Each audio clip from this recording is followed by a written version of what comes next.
Have some gaming news. And today I will only record the gaming news. I didn't record like the normal talk we have because I wanted to cut this a little bit and I want to see like how only gaming news actually work out for the videos. So yeah, let's have some gaming news because oh boy, we have a few. We have a few. First things first, if you want to help me out, I would appreciate if you could like my going live tweet. It's right there. Like it helps the channel out tremendously. And if you are on a liking spree right now, definitely make sure you're also liking the live stream if you enjoy it. If you don't enjoy it, what are you doing here? No, but seriously, like if you enjoy this, I would appreciate if you could put a like under the stream and also put a like under the tweet because that would help me greatly. So, yeah. With that said, and thank you very much for all the likes. I do appreciate that. Thank you for the help. With that said, let's jump into the first gaming news. So, this is a big one, and it seems like this is exactly what we have been warned before a few weeks ago when Facebook did completely took over Oculus. Like, as you know, Facebook has been owning Oculus for years, but Oculus was always an independent company, an independent studio, and was mostly automatous.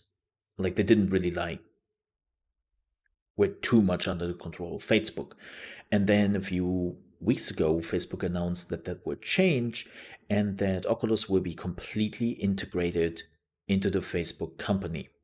They will even get like a Facebook name and so on and so forth. And with that, they also announced that starting as of today or starting as of September, you have to use a Facebook account to log into your Oculus device. And for all the people who already have an Oculus account, they will lose that ability to log in through their Oculus account in 2022. I think it was 2022. And a lot of people pointed out that with that ability, when you were screwing up something on Facebook, well, they will ban your Facebook account and then you cannot use your Oculus anymore. And a lot of people brushed that off with, Facebook will never do that. Well, they did. Because, as it turns out, the Oculus Quest 2 is now out. A lot of people have actually got that VR headset. And, well, they never used a Facebook account. So they had to create a Facebook account, and not even 10 minutes later, the new Facebook account, which they have merged with sometimes their 4-year-old Oculus account, got banned immediately. And when they reached out to Facebook and were showing them their ID card, like they are the owner, they even have the recipe and whatnot, Facebook was like, yeah, we looked at this, can't do, sorry, have a nice day. You have a nice paperweight now. Cool. And you know what? It's interesting because the same thing happened to me. The same thing happened to me when I merged my Mixer account with Facebook just to see where it goes, and I got banned immediately. I assume that there is like an issue in the system that when a pretty old account and a pretty new account is getting merged on Facebook, there is like a protection mechanism kicking in which shouldn't kick in, and Facebook is just oblivious to it as always. And I actually had to reach out to somebody directly from Facebook I knew because of Mixer, right? And they were like, "Yeah, we can deactivate it, but let me give you a tip here. Use your Facebook account. Like make use of your Facebook account so that this doesn't happen again." What? Dude, I decide if I want to use my Facebook account or not you. This is my account. I do whatever I want with that. And if I decide not to use it for anything else besides of posting whatnot, my videos or whatever, then I don't do that. Like, what the hell? It's like, screw you, Facebook. But that is the reason why I have said before, don't touch Oculus. Like the chance of getting into trouble with Facebook, not with Oculus, but with Facebook is far too high, especially with all the bullshit which is happening right now with Facebook. Like keep in mind, Facebook is in a lot of trouble. And you might ignore that a little bit because it's political, but I can tell you already that in the EU and in the US, like the big tech companies are under a lot of scrutiny right now, and things are moving. So, best advice I can give you, stay away from Oculus. Don't touch them because we don't even know what will happen to Facebook in a few years. But yeah, stay away from it. Like seriously. I know that people like to brush off things because it's a new technology and they want that new technology, but please, I mean it. Do yourself a favor. Stay clear of Oculus. Again, it's not Oculus who is the problem. It's Facebook who is the problem. And Facebook has too much potential to screw up. And they already screw up. Like that they have the ability to just say, okay, we're shutting down your Facebook account for whatever arbitrary reason, and you cannot do anything about it. They're killing off your hardware. And I can already tell you that here, at least in Europe, there will be a lot of lawsuits. I cannot speak for the US. I don't live in the US. I have no clue. But I assume it's not better there. But again, here in the EU, they will get a lot of lawsuits for that. Because they don't have the right to do that here.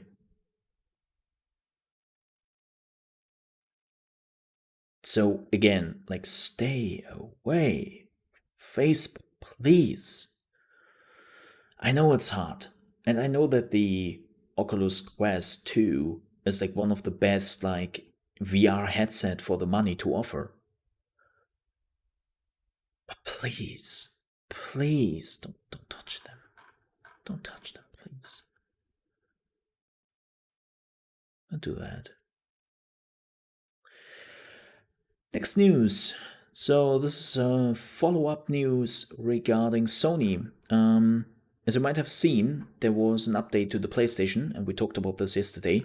That Sony is now allowed to basically record your voice chat for certain reasons, and people were really pissed about this. Now it turns out that's not the case, but let me read you the statement here. Following this update, users are seeing a notification about party safety and that voice chats in parties might be recorded.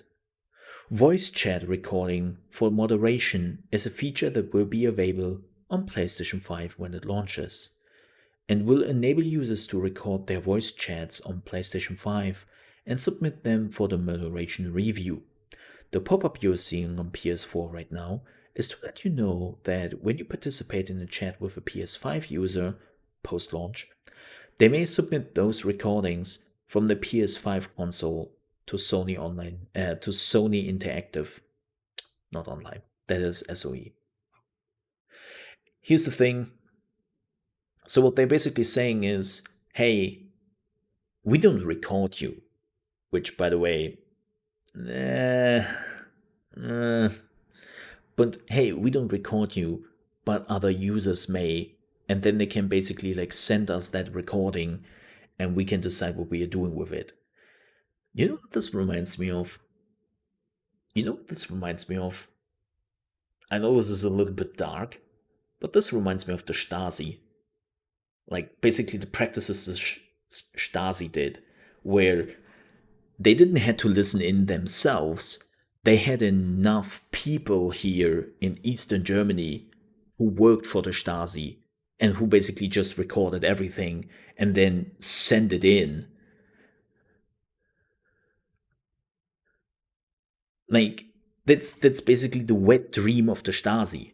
There was the wet dream that every person in Eastern Germany is like just overseeing each other and recording the stuff from each other,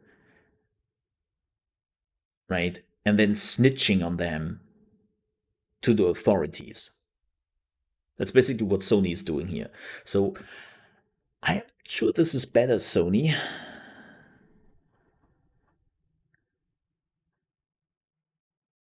Like, I don't know that this is better. Oh no, like we had this topic yesterday, Sladen, that like every company is doing it, right? And that people are now complaining about it is like it's great, but a little bit too late. Like, yeah, you're absolutely right. Like we talked about this yesterday. It's like, yeah, absolutely. That's the problem. Is it even legal that you are allowed to record something? I don't know. I'm not a lawyer, and so I can't say. I'm not a lawyer. Pretty pretty simple. I don't know if it is legal in certain countries. I'm pretty sure it isn't, but I might be wrong. Again, not a lawyer. Don't have a lawyer degree. I don't know. I don't know. I assume so. And again, it doesn't make it better, in my opinion. That basically tells me, like, hey, other users might record your stuff and send it to us. Oh, good. Great. Well, that's awesome.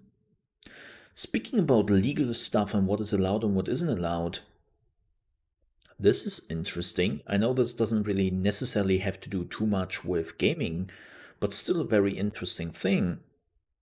So, movie studios are now legally allowed again to own theaters. In the US, this was apparently never allowed. Like, if you're a movie studio, you're not allowed to own a theater. Like, that was just not allowed there, and I can totally understand that, right? Like, there would be like a super monopoly when like a movie studio who is creating movies has like multiple theaters they can own.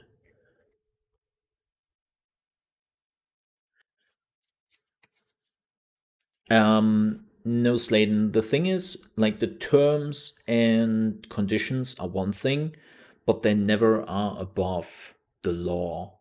Like, the law is more important here than the terms and condition. So they can write basically everything into the terms and condition, but when the law says something else in Germany, that is the binding power here. Like, the terms and conditions end when they basically clash with the law. Yeah.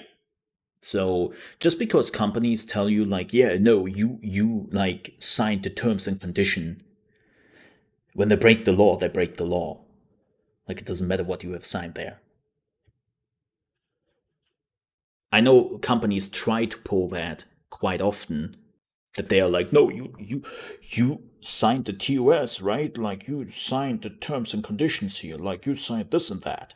I was like, no, I did, but you still break the law, and with that, your terms and conditions are void.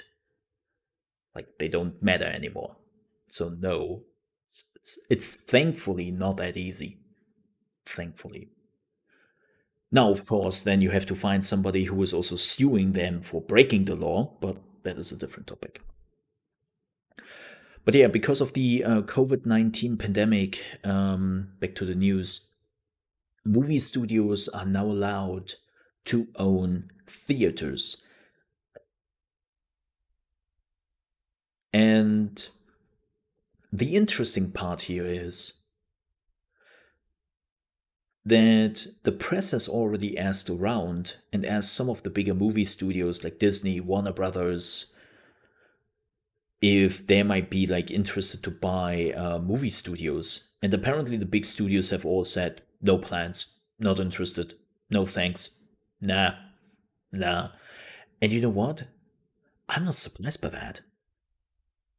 Like, I think the movie studios really have now learned, because of COVID-19, how fragile the whole theater business is, and that they have just already better tools at their hand. Like, they have live streaming, they have their live streaming platforms. They technically they don't need theaters anymore. But they are riding with theaters because they are still hoping that COVID-19 is at some point disappearing. Theaters are opening up and they can make a lot of money through that. Right? Like, there's still a little bit of like, we try to support each other mentality going on. And they haven't fully given up on the theaters yet when it comes to money making. But if COVID-19 continues like this, and well, especially here in Europe, it seems like COVID-19 is unfortunately on the rise again. Um, they will just like, nah, why should they? Like, streaming is so much more secure, so much better than the movie theaters. So why should they buy them? Like, yeah, 5, 10 years ago, I'm pretty sure that some of the big movie studios would have loved to buy some of the theaters. But right now, in this day and age, no, no, they don't really care. All right, we have two quick news. First things first, well, Nintendo is going after another fan game. This time it is a Zelda fan game, which is violating the copyright of Nintendo. And they did go so far to not just send them a cease and desist, but they also took down trailers on YouTube and whatnot. So they try to completely eradicate um, any traces of that fan game, which unfortunately is a standard procedure for Nintendo because Nintendo is defending their IPs hard. Like, if you were doing anything fan game related, you are not in for a good time with Nintendo.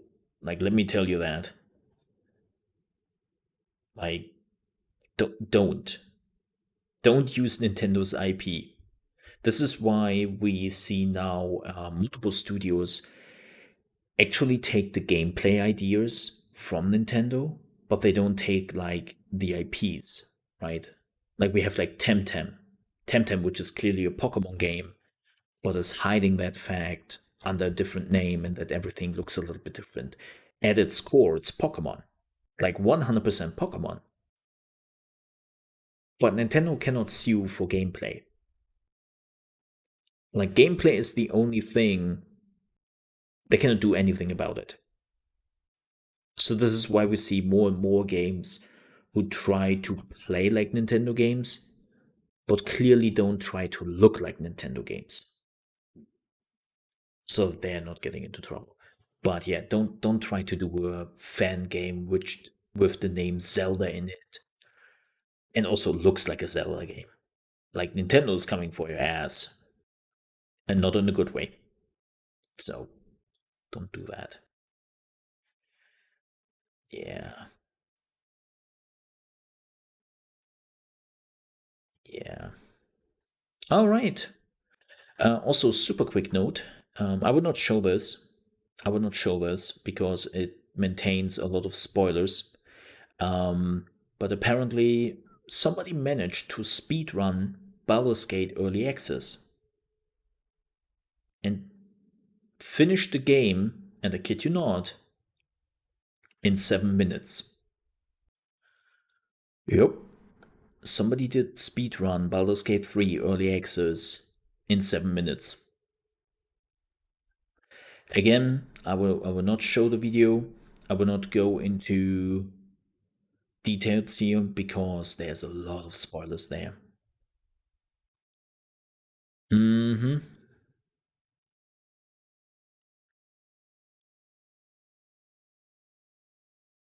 Yep. Also, quick note. hmm, Arch is not going great. Um, as you maybe know, Arch did go to Gamigo, and well, they announced the Arch Pass and Arch Unchained, which should have protected you from all the pay to win mechanics. And at the beginning, it was very promising. Like a lot of the mechanics which were in the game, which were clearly designed to make you pay more, got removed. But then over the time, they basically put them in again, and it became completely pay to win again. So, yeah, it's and now it's bleeding players without end. And Gamigo is like, hey, we need money. This is not making us enough money, so we're going back to pay to win. Cool. You know, this is what, and I will talk about this in my podcast with Lost Ark a bit. This is something I'm really afraid of in Lost Ark. Like I know that Amazon is the publisher of it, right? Which is great. But I really hope that we are not getting all the pay to win bullshit in Lost Ark. But I will talk about that in the podcast, and you should listen to the podcast. You should listen to it. It will be good. I hope. I hope. All right, last news for today. Um, uh, Normally I would say this is a sad news, but then again, it has been now 10 years. So StarCraft is stopping content development. What does that mean?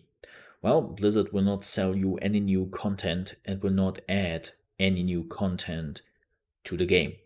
What they will do, of course, especially for the esports scene, they will change some of the balance and they will still work on the balance here and there. But all things considered, StarCraft 2 is done. Like they're done with it. And again, normally would say, oh, that sucks, but it has been now over 10 years when the game came out. I think StarCraft 2 Wings of Liberty came out 2009, so it's actually like 11 years. And the last game, which was, what is it called? Void, something, Void. I always forget the name. Um, Came out like, what, 6, 7 years ago? I think it came out at the same day when Fallout 4 came out. They released it without like big announcements or anything. They just released it, and I think it came out at the same date when Fallout 4 came out. I was still laughing my ass off. Like Blizzard, you could clearly see that with the last StarCraft 2 expansion, they really didn't care for the game too much anymore. But yeah, so they're now moving on and they're planning about what's next. Um, uh, I have to say, when I played StarCraft 2, and this is just my personal opinion, by the way, in my opinion, StarCraft 2 sucked hard. Why am I so harsh with StarCraft 2? Because here's the thing, man. When StarCraft 1 came around, they basically had to reinvent themselves. Because when they first showed StarCraft 1, they basically showed Warcraft 2 in space. And people realized that in a heartbeat. So they really had to change a lot of things around the game to make it not a Warcraft 2 in space. And then Warcraft 3 came around, added like all the cool new mechanics, multiple new factions, new heroes. Like Warcraft 3 was such a big jump in gameplay and like new ideas they actually brought to the table. and made it big because of that. And then StarCraft 2 came out, and it was like 10 steps back. Heroes gone because they didn't want to put that in because esports integrity. It's like, wait, but the heroes in Warcraft 3 are not a gimmick. Like, the heroes in Warcraft 3 were like an important part for esport and normal play. And believe me, I have played Warcraft 3 esport for quite some time. Like, they were not bad, they were not a gimmick. They were like integral to Warcraft 3. Then they added new faction, like it was still the same three factions, like they reused a lot of the old units. Like StarCraft 2 felt like a very careful expansion. And at that point I had to say like, wait, that's it? That is what you had planned with StarCraft 2? That is all you tried to do with the game? I was really disappointed with it. I was absolutely disappointed with StarCraft 2. Like, StarCraft 2 was a disappointment on a gameplay level. Like, there was no ambition. Absolutely no ambition for StarCraft 2. So, yeah, personally, they are now done with StarCraft 2. Good. I mean, they were done with it when they released the last expansion, but it's like, okay, they officially are done with it now. And I'm happy with that. Because again, I found that StarCraft 2 was a disappointment. Absolute disappointment.